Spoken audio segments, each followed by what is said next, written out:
mute and then, sorry, and then connect. Right.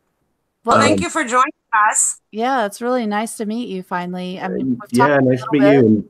And apparently my headphones aren't even going to work. I have to use the computer mic and speakers, but that's all right. Should sound okay. Yeah, maybe it was your headphones that were mad before. Maybe that was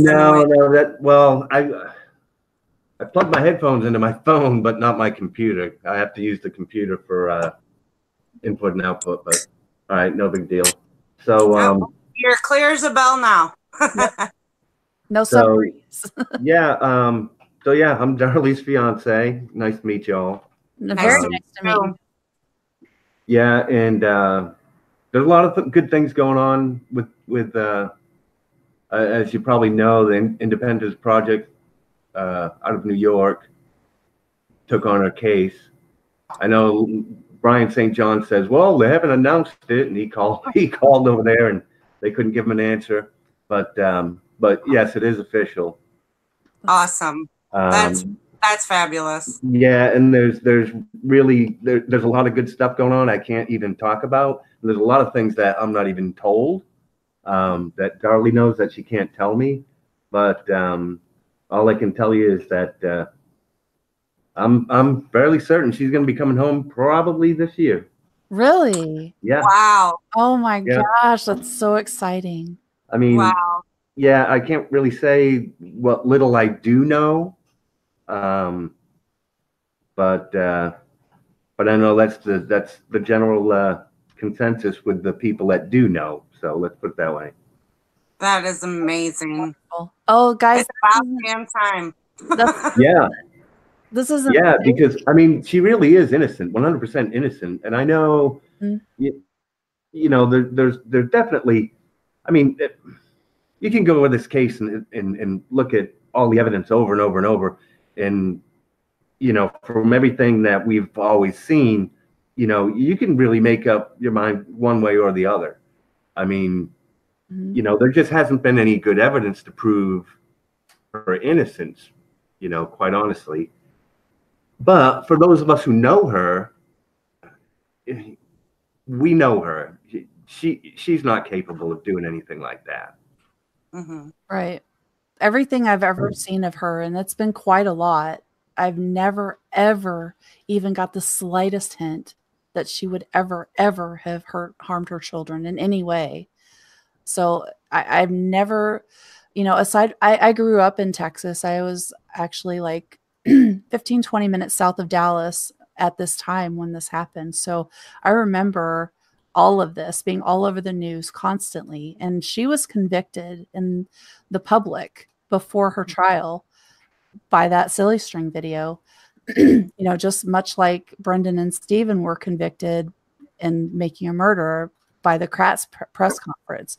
So it was, you know, and before I got to know Darlie, like I didn't really know much about this whole true crime world, right? And since I've known Darlie and since we got close, I've been kind of thrown into this crazy world of true crime that it's like, I mean, it's unbelievable. I was actually in New York City a few months ago for a true crime festival that they had. And I watched, I actually talked to Damien Eccles and Amanda Knox and, amazing. And, you know, I had the opportunity to meet and talk with a lot of people. Joe Berlinger, who did the HBO films for West Memphis 3 documentaries. And actually, I think he also did that movie that's just coming out, I think, on Netflix tomorrow with Ted Bundy. Oh, yes, I've heard about this. Yeah, and I always forget the name because it's crazy long, like, you know, horrible, despicable, whatever, vile things, something like that. Right. But yeah, I met a lot of good people and made a lot of good contacts. Jason Flom, I mean, it was just amazing. And I'll be going up next week. I'm going up to Portland, Oregon, to see Amanda Knox speak for the Innocence Project up there. But yeah, this whole world, it's I can't believe how this true crime has become such a big thing. Yeah, it has.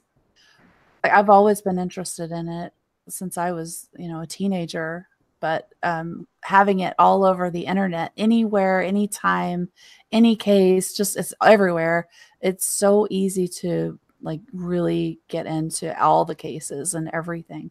So it was great whenever now I can look up all these things online and I can watch everything there is available and read everything there is available.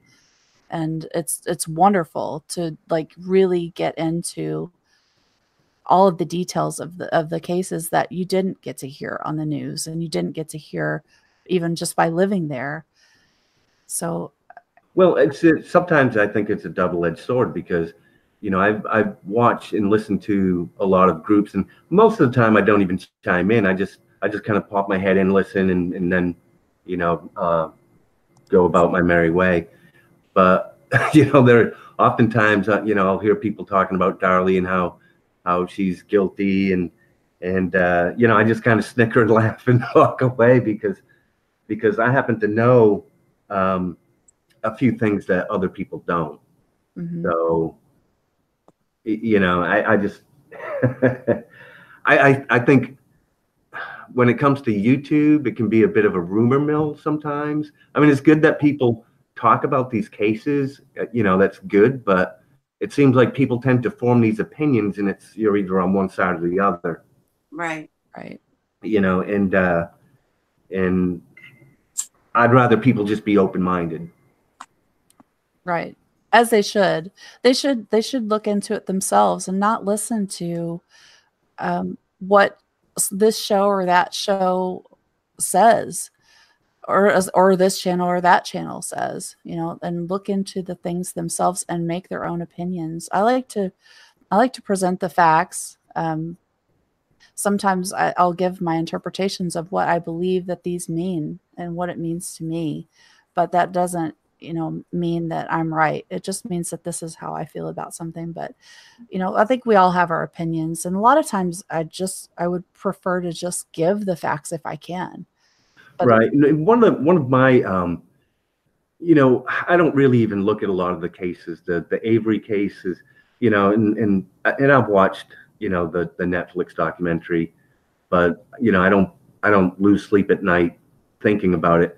What I don't like is the fact that, we have to have things like the Innocence Project because, we have such a large percentage of people incarcerated that actually don't belong there. Right. And our justice system is very flawed, and that's what I want fixed. That's my main focus. Exactly. Right. So I'm not really into the crime for the sake of the who done it. For me, it's more I am interested in the Avery case because of the fact that I do believe that there's a massive grave injustice done. But my main focus, of course, is Darlie, and it always will be.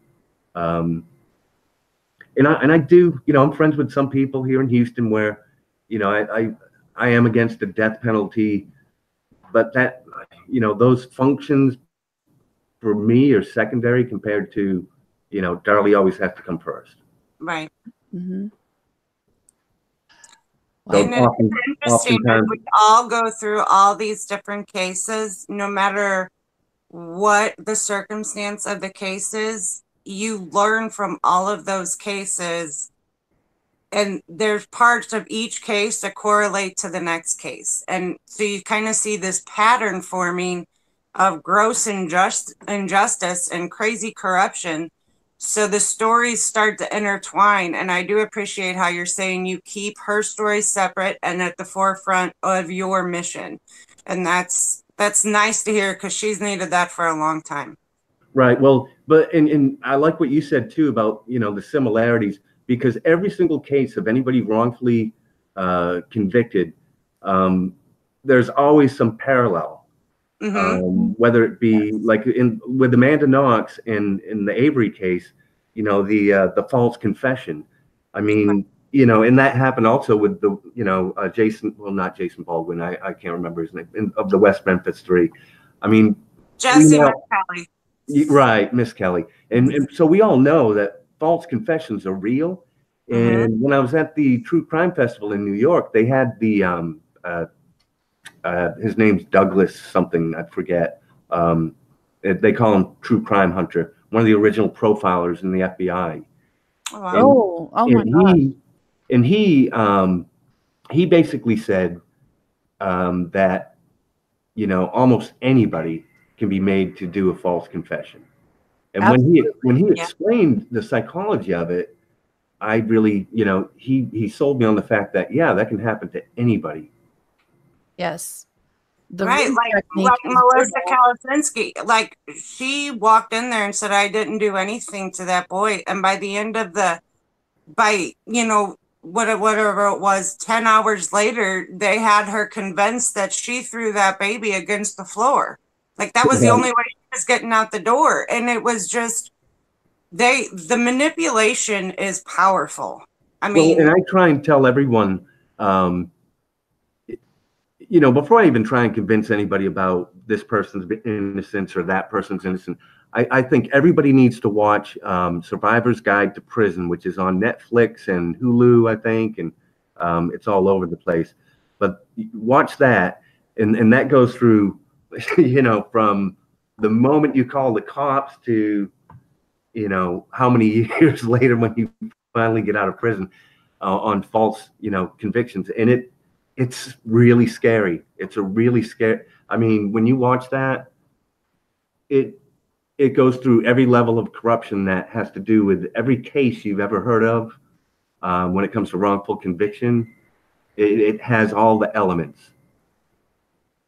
That's perfect. So that's something I try and tell everybody to watch before ever, you know, diving into true crime and coming up with, you know, opinions. I think people need to be educated on what exactly how our system's broken. Right. Yes. And even when you know, when it's very clear that you've got a false confession or a wrongful conviction, it should not be so hard to undo that. And it, unfortunately, so many years that it takes. And that's the part that I think needs some serious looking at right now. Like with Brendan, it is so clear that that's, you know, a false confession, that he's got a wrongful conviction due to that false confession. And he got so close and he's still sitting there, and there is just nothing that can be done about it. Like that's it. He went all the way as far as he can go. And that's so sad that he now depends on someone else's case going well. Because what if he didn't have that? Like that, it should not be that way. It shouldn't be, and that's why you know, that's why our prison system is basically a roach motel. Once you go in, you can't get out. Right. I mean, it takes a miracle. Well, I'm so glad that she got her miracle. She's getting her miracle now. Like I'm just gonna pray for her. That is awesome to hear. Absolutely. But she is, and now that I've spouted off my feelings on the justice system, I'm going to let you all go. I know that everyone's going to be going to this other, I don't even know what to call it. This is how much I know about YouTube, right? I was going to call it a podcast or whatever, but and I'm going to take my dog out and get some beautiful dog. Your dog is gorgeous, by the way. Yeah. What's your dog's name? Actually, that dog in the picture passed away last September. I just got a new Siberian Husky puppy that's probably tearing something up behind me right now. Of course it is. That's funny. You left it unattended for 5 minutes. Things are going downhill. Well, I expect everything to be ruined and have to buy new furniture by the time she's an adult. Oh, funny. But, well, thank you so much for coming on with us and telling us. Yeah, thank you. Thank you very much. I appreciate it. Oh, you're welcome. And please let Darlie know there's a lot of us behind her and rooting for her and going to be watching and following everything closely with what's going on with the Innocence Project. Yeah, and I mean, don't be surprised. I think it's going to be this year. It could be next year, but I think it'll be this year. Oh gosh, I hope so. We're all sending positive thoughts. Yes. All right. Well, thank you very much, and y'all have a Feel good free night. to come give us updates anytime. I mean, this is amazing. I'm so grateful that you took a little bit of your time to give us the update. And I don't know, I'm excited for you and your family and Darlene and her family. I think it's amazing. Yes. Oh yeah, her family, especially her mom, has been fighting for so long, and I just I can't wait for her and her family to see, to see justice finally done. Finally. Yes. But so anyway, y'all have a good night, and I don't know how to disconnect, but I'll figure it out. There's a little red phone. Oh yeah. All right. Leave right. Paul. All right. Thank you. Bye Good night.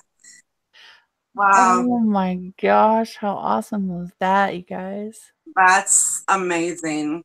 These surprises, you never know. Just keep going. Just keep going, Allie. Like, grab you a soda, wake the fuck up. It's, oh my gosh. That warms my heart. Like, that was exciting. Is everybody in chat familiar with Darlie's case? I mean, I don't know. Holy crap. That just happened. That was amazing. How cool is that? Yeah. That's, oh my goodness. Like, I don't know how much he talks to people. Like, he says he doesn't really talk much, just kind of lurks and reads and stuff. I know, it's like a celebrity just walked up in here. Yeah. How awesome is that? Oh my God. that was pretty cool. And I think you should feel proud of yourself, Allie, that he felt comfortable to not only talk in your chat, but to join your live and say a few words. I think that speaks volumes for you, and you should be proud of that. Oh, I am. Like, I feel so lucky right now. Like, that wouldn't have happened anywhere else. I have a feeling like that wouldn't have happened. No, I agree with that 1,000%. Oh my goodness. That was really cool. Oh, okay. I need to calm down. Like, I'm so awake now. Like,